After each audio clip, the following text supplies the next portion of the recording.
here I go. I'm going to be reviewing the new album by SZA, Lana. I say album with a question mark because the first question we have to get out of the way here, and one which I may not even have an answer to, but like, what is this? What is this, Reggie? What is this album? Like, it's a deluxe.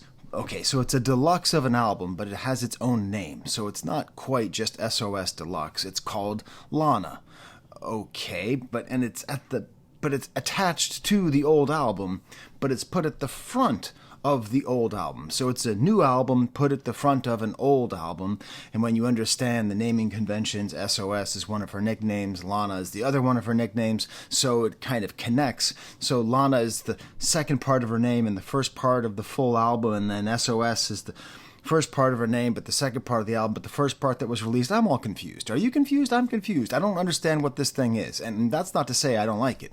That's just me saying I don't understand what it is. It took me a long time to figure it out, and I don't even know if I did. You know, I usually think about deluxe editions as being like DLC for video games. You know, they give you the whole thing, and you buy the whole thing, and then they try to usually squeeze some money out of you, or they try to make what you bought whole by giving you little tiny drips and drabs and little extra fun things. But I don't think that's what this is either, because this is 15 tracks, okay? It's as long as the original album, which itself was already very long. So I've thought long and hard. You know, I try to do nice metaphors for y'all. And we just had Christmas. We're in the holiday spirit. Happy holidays. And we just had Thanksgiving. And what I realized is this album, this project, Lana, it's a green bean casserole. You see, my wife, I help her as much as I can, but my wife mainly makes the Thanksgiving meals, the Christmas meals. And if you're with somebody who's a good chef, they usually make one too many dishes. You know, so we'll have, you know, your bird. You know, you might have a turkey. We generally have duck, and we'll have a side of mashed potatoes. You know, you need that. You need the stuffing. You need the cranberry sauce or the sour cherry sauce, and then like there's some wiggle room. You know, maybe you'll have some Brussels sprouts or some other kind of vegetable.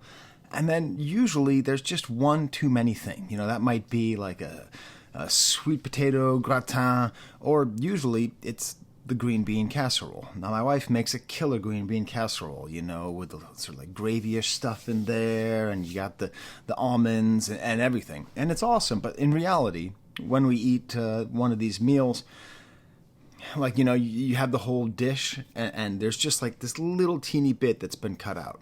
For the most part, it's just been ignored. Now, that's a shame, because the green bean casseroles are wonderful. In any other meal, that would have been the star of the show. But, you know, this is Thanksgiving. This is the Super Bowl. This is the big time. So I feel like this album is that green bean casserole of SZA and her producers.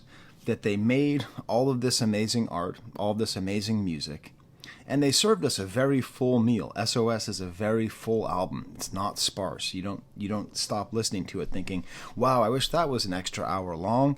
You're totally done. And then this is the next day saying, by the way, you didn't have much of this green bean casserole. Maybe you like it on the side as you have some leftovers. And that's where the green bean casserole jumps in the sort of leftover parade. Does that work for you? Thank you for auditing the Always Positive New Music Review Show, hosted by a French professor who also recognizes that, I think this is sort of like for SZA superfans, or as they probably call themselves, the superfans. And I'm not one of those. I am a fan. I really like everything I've heard by her. But, you know, I don't sit down and listen to her music. I haven't bought her albums on vinyl or anything like that. I just really appreciate her artistry. I'm very excited to go to the concert. You know, I got the tickets in the mail from Ticketmaster. Does it have to be so expensive? $300 a ticket? I guess it's good that scalpers aren't getting the money. But who are better people, scalpers or Ticketmaster? Tell me in the comments. Which circle of hell do scalpers belong in? And is it a different and better or worse circle of hell than the rings of hell for Ticketmaster? Anyways, so we have. I'm all excited, and I'm especially happy that this is inviting me to revisit the whole meal. This is inviting me to revisit SOS. I listened to the whole thing, and that's how I really understand what this project is. It's like a nice continuation with these sort of ideas of songs, not fully fleshed out. Like, these songs generally don't have bridges. The production is a little bit under the production of everything else. And it's sort of like you just get the sense that they had all this creativity and they had all these things to do with it, and they just couldn't possibly fit it all on the table, and they're just giving it to us now. I think it's meaningful that most of this is, this isn't like remixes. This isn't some kind of random cash grab where they just say, all right, now Pharrell's going to do 2 tracks, and then Mike Will made it, and then we'll get ATL Jacob to do a couple, and then, no, it's mostly with these in-house producers, which, as far as I can tell, are basically SZA producers. I mean, they do other stuff. We're talking Beals, Carter Lang, thank God for Cody. You look at their resumes, and they're mostly, like, most famous for working with SZA. So I like that, because I like this feeling that she really respects her collaborators and that they did this great work together, and it must see the light of day. So it's kind of scraps. It's kind of scraps, but then sometimes it's delightful. Sometimes it's divine. Sometimes it's as good as anything that's on SOS. So you really kind of have to listen to it. And what I realized, for me at least, the way this album shines is just, and this is going to sound like an insult, but just playing it. Like playing it in the background, not sitting with headphones on and focusing on every lyric, which I also did, not sitting there with Genius, but just allowing it to be a continuation of the SOS space. You have the image of the SOS space. You have her sitting on that diving board over the ocean. I always get that mixed up with the Baby Keem album cover. Are those the same album cover? Tell me in the comments, because I think they're the same. We had this whole ocean, and it feels like, okay, so the album cover also. My biggest problem with Lana is the album cover. Like it's not that I'm against weird stuff. I love weird stuff. I would love a SZA project where she is some kind of alien bug, some kind of naked alien bug with parachute pants. I'm all for it. Take me to your hammer. I am all about it. But this doesn't have anything. There's no continuity between this cover and the theme. What I would have liked as a cover would be just the SOS cover, but just zoomed out so that you see more of the ocean and less of her. Anyways, the way that it works out the best for me is just having it just in the background, playing, filling up your house, filling up the sounds, and just being in this world. I guess thematically it's sort of tied into the original album because she very clearly is writing from a very similar place. The things I've come to appreciate is how well she glorifies, justifies, romanticizes crashing out, just sort of like losing it publicly, which I think is an important thing because crashing out is a thing that many people do. Hell, I released this Bob Dylan video yesterday. I got a lot of negative responses. I don't want to crash out because I was expecting that, but I understand crashing out. Let's get to the album here. If you like what you see, smash the like button, subscribe. I need to make sure that my 2-year-old is still asleep. She's rolling around. That's okay. This isn't going to be a super long video, I don't think. No more hiding. This is another frequent producer, Uzowuru, Michael Uzowuru. I will not call him Uzi. That's his nickname, but that just sounds like people who are afraid of pronouncing names. Cool kind of sci-fi sounds, very bossa nova style acoustic guitar. I'm just going to say this, but the melody that's being played on the keyboard is similar to the Song of Storms from Ocarina of Time, Legend of Zelda. Just kind of check that out. This is just sort of like the style of Lana, where the voice comes in, the verses aren't really structured, it's kind of a rap style, she's sort of embellishing her vocals all over the place. No more hiding, I want to be real me ugly, no more fake fighting, I want to know what's underneath. So it seems like this call for honesty and truth, which is what I felt in the whole album here, crashing for real, trying for real, earning for real, hurting for real, passion for real, risky for real. All these kinds of themes of trying to be her real self and realizing that her real self may be ugly. And I like that idea, but much like with the album cover, it doesn't follow through the entire project. The entire project is not all about this. So when I heard this first song, I was like, all right, I could go for this. I could go for a public figure talking about wanting to be able to be ugly, both spiritually and physically in the public eye, and just be a big weird bug. I was all set. I was all ready for like this great concept album. And then they just did other stuff. Next song is called What Do I Do? One of the few songs not produced by one of these in-house producers, by Benny Blanco, who I like. This is this is like a missing 90s R&B hit. This is like a song that I would have heard on 94.5 in like 2000. It's cool, like chorus, and it's sort of like high concept. Last night you called on accident, heard you fucking on the other end. It's too late, it'll never be the same again. Too late, never be the same. It's cool, it's an interesting idea. How do you pocket dial someone when you're naked? Please tell me in the comments. How could this situation actually happen? That you accidentally call someone? Well, I guess maybe you could. Maybe you're not naked. Okay, Jesus, guys, look at this. What is it? It's 7:13 a.m. and I've got some wildly pornographic thoughts going on in my head here. So I'm just gonna have a sip of my coffee, wait for you to like the video, and I'll be right back. It's funny because it does remind me of a great French song. I'll include a link to that in the description.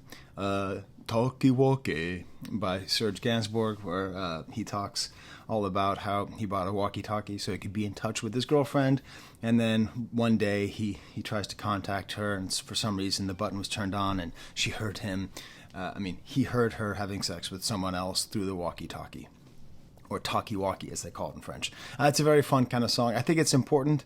I think the relationship between technology and love is a theme of pop music that goes all the way back to, hello, my baby, hello, my darling, hello, my ragtime gal, send me your love by wire. Okay, even that, send me love by wire, that's technological. So it's it's nice here. Then we get to 30 for 30. I did a whole video about 30 for 30. It's going to be longer than this because, I'm much more erudite when I'm talking about Kendrick than I am when I'm talking about SZA. Next track is Diamond Boy DTM with Carter Lang and Uzoruru. Intimate electric guitar. I like this theme because there's also a way that SZA sings about sexuality, which I like. It just feels very real. It's like, it's not quite the sort of aggressive, I kill him with my pussy. It's not that kind of stuff. Nor is it like, I make him buy me bags. It's not that. But it's very clear that she's like very insistent on trying to show the truth of her sexuality that is fairly aggressive and fairly intimate and fairly vulnerable, and that comes through in her music. And that might be part of the reason why she's so popular, because it's really hard to properly talk about sexuality without it being vulgar or too restrained. Anyways, you make being me less hard. Fascinating lyric. That's what I'm saying. I'm calling this the green bean casserole, and I'm calling this leftovers. But that right there, that's the bite of the green bean casserole where you get like 2 almond slivers on 1 fork, and you're like, God damn, this is just as good as the cranberry sauce. BMF, more bossa nova style rhythms. It is just a female version of The Girl from Ipanema, the famous Brazilian song. So the original is tall and tan and young and lovely. The girl from Ipanema goes walking, and when she passes, each one goes ah. A creepy song. Creepy? It's creepy. Tan and tall and young and lovely. Creepy. Don't like it.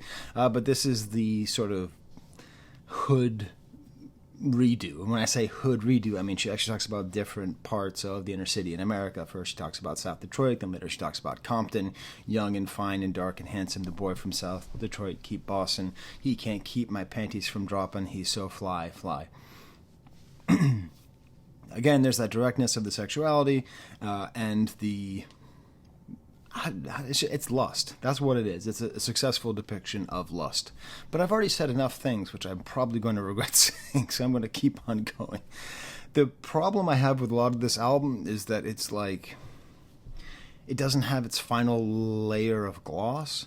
So it's like the song is a take on Girl from Ipanema, which makes sense. And then instead of it being the sort of exoticism of a girl at a pool party in Brazil or whatever, it's like trying to showcase and valorize black masculinity as something sexual and exciting, right?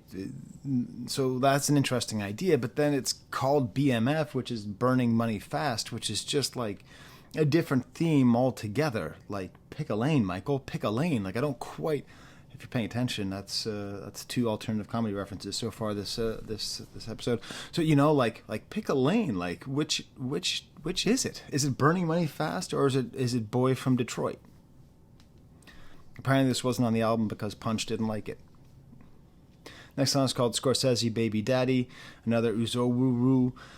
Hard, almost like emo style, almost like New Order. I love the guitar and the drums on here. It's maybe more in the kind of punky pop style, more in line with the world that Olivia Rodrigo has made here, more kind of clear. I guess I was really hoping, as a guy who constantly has to fight against his own eyebrows, I was hoping, excuse me, I get emotional about this. I was hoping that this song was going to be about a guy who was really hot because he had uncontrollable eyebrows, like Martin Scorsese, but it's not. It's just about the concept of drama. Would pretend to do my favorite man, he call me tasty, period is late again, I wonder if I cooked a baby, one day I'll understand what it takes to be a lady, whoa, whoa, oh, whoa, oh, this is what I'm talking about. There's a lot, like, those are... The Scorsese Baby Daddy thing, and then tying into this, like there's just maybe a lack of sort of cohesion within the songs. Love Me For Me, this is by that Rob Beisel fella, who seems to be like really important. He seems almost like the Soundwave to SZA. The way Soundwave is to Kendrick. That seems the way Rob Beisel is. He, I guess, is a protege of Rick Rubin, and that's how he got in. Is Rick Rubin just walked up, kept his shoes off, and said, "This guy's good." And then from the second that Rick Rubin said that, Rob Beisel's life was made forever. A great double hi-hat drum line with these tinkling synthesizers in the back and these emphasized horns. It's a little bit more restrained. Oh, great. Sorry, that's my child alarm. It's not even that my baby's awake, it's that the battery's going. I'm going to actually do a thing I do sometimes where it's sung so interestingly with all these, just flying vocals everywhere that you maybe are losing track of the lyrics. So I'm going to read these lyrics dramatically to give you a sense of how dramatic these lyrics really are.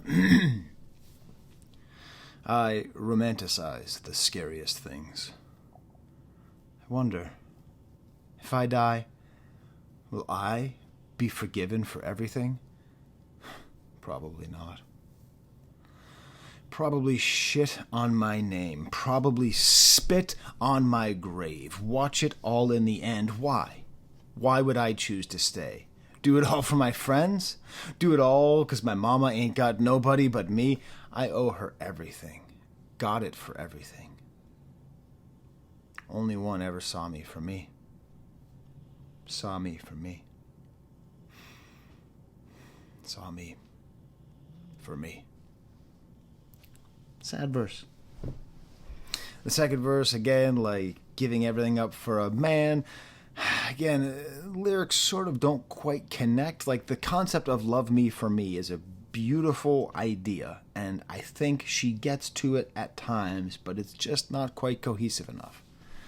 A really gorgeous little instrumental outro here with these oohs. The album is filled with all these little instrumental details that are great. Next song is called Chill Baby, produced by Lil Yachty and Sad Pony. I'm just going to keep saying this. We have to stop with the Lil Yachty hate. He is a great addition to hip-hop and to pop. He is doing something that other people are not doing, and we need to cherish what he is doing in this space right now. I don't understand the backlash against him. You can tell me in the comments if you want. Maybe, did he do something wrong that I don't know about? I just know that people don't seem to be messing with Lil Yachty anymore, and I think we're we're missing out. Anyways, although what I like about it is it has that kind of little yachty, gauzy feeling that he has on his production, but it's also, and once I say this, you're never going to not hear it, similar to the one-hit wonder by Natasha Bedingfield, the song that went so ADD. Remember that song? You remember that song? So ADD. Anyways, it's a lot like that song, but it's good.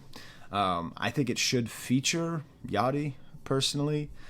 Next song is called My Turn, kind of a smaller voice. She refers to someone as side dick, and I love it. I love turning. It's a fascinating concept, because there is the term side bitch in music. Anyways, nice kind of inversion of that. But what I like is that the whole song is an inversion. There's so many songs like it's my turn to, like it's my turn to get what I want. It's my turn to be loved. All of that. This is actually doing sort of a Taylor Swiftian thing where she's saying it's my turn to feel pain. Like I actually deserve to feel pain, so it's my turn to hurt. Like it's her assuming the consequences of her own action. Next song is called Crybaby, Carter Lang production. Just the fact that it's called Crybaby makes you think of the great John Waters movie with Johnny Depp. Oh man, I love that movie. And again, she is at fault one more time here. If that attitude took a backseat, Miss Know-It-All, you'd find a man, you got no chill, you can't, damn baby. And maybe if I stopped blaming the world for my faults, I could evolve. Maybe this pressure just made me too soft. I'm going to repeat that line because, again, Lana, in its version that you see, is like, how many tracks is it even? How one second, I have to look this up. How many tracks is Lana? How many tracks is this album?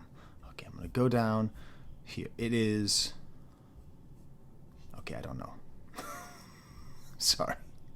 Here we go.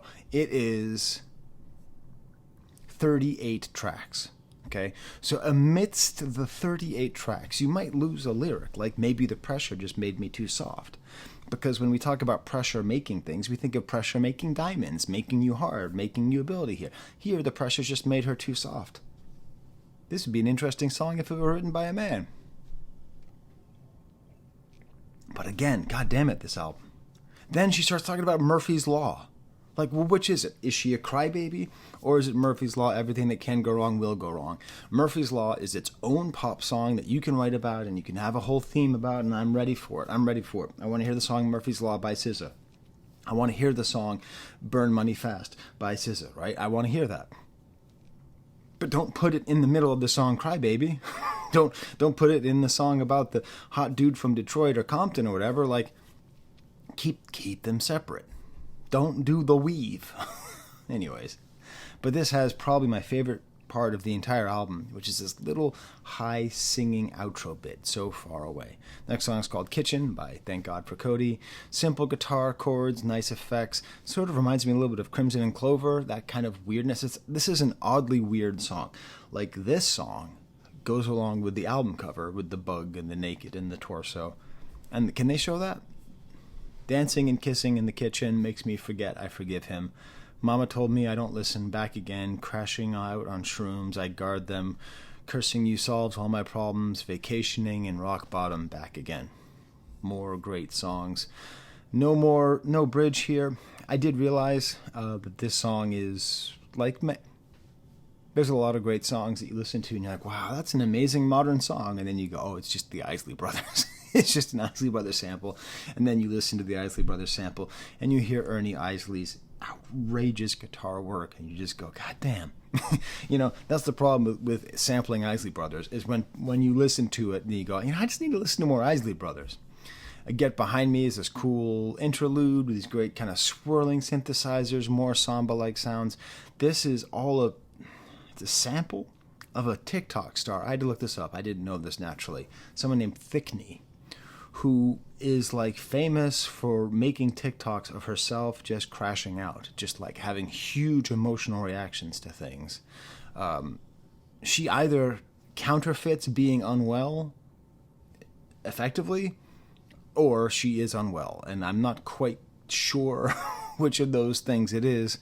But it is very entertaining. So I'm going to assume that this is a performance that she's putting on, that she's doing just fine, thank you, and hope that we're not just enjoying the actual pain of a human being. I don't know.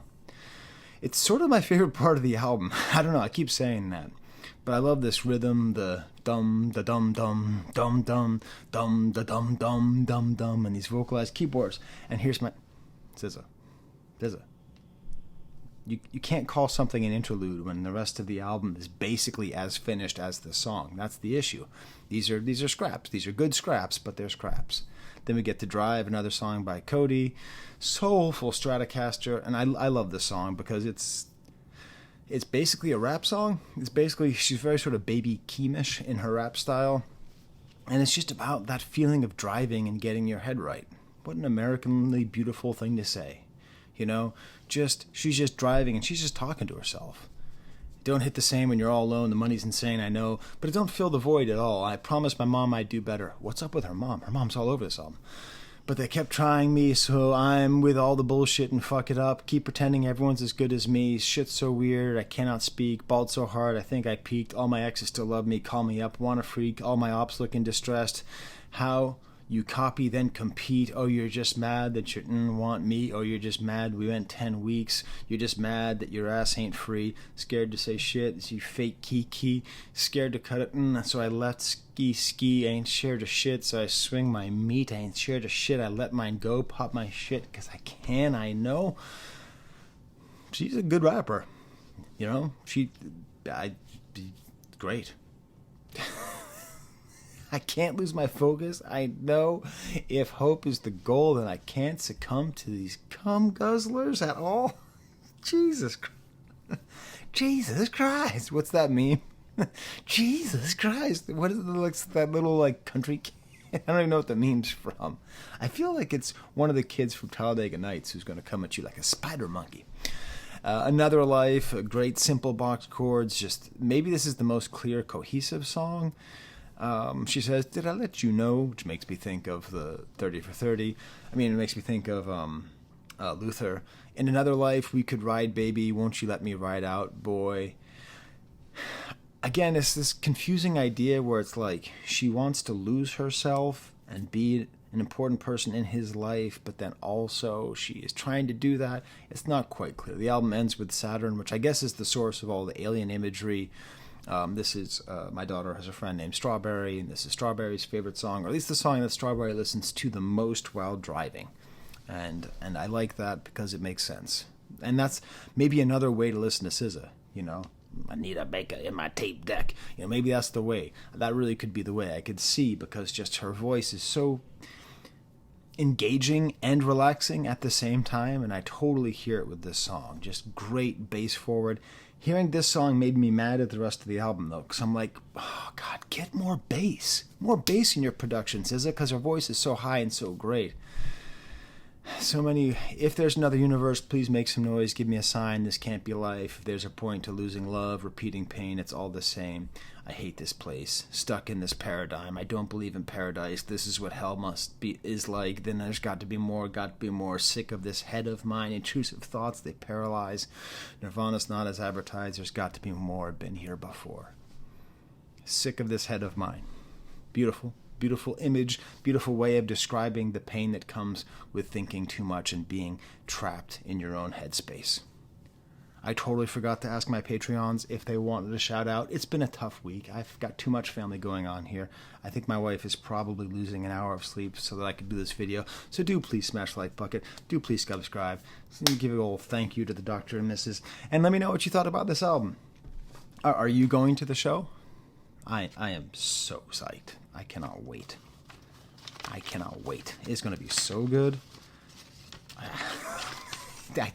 don't know if it's going to be $300 face ticket. What is going on with peak pricing? All right. Well, I'll show you the dogs. What's up? There's Bo. There's Toby. Toby. You like SZA, Toby? You like SZA? You like SZA? All right. There's a camera.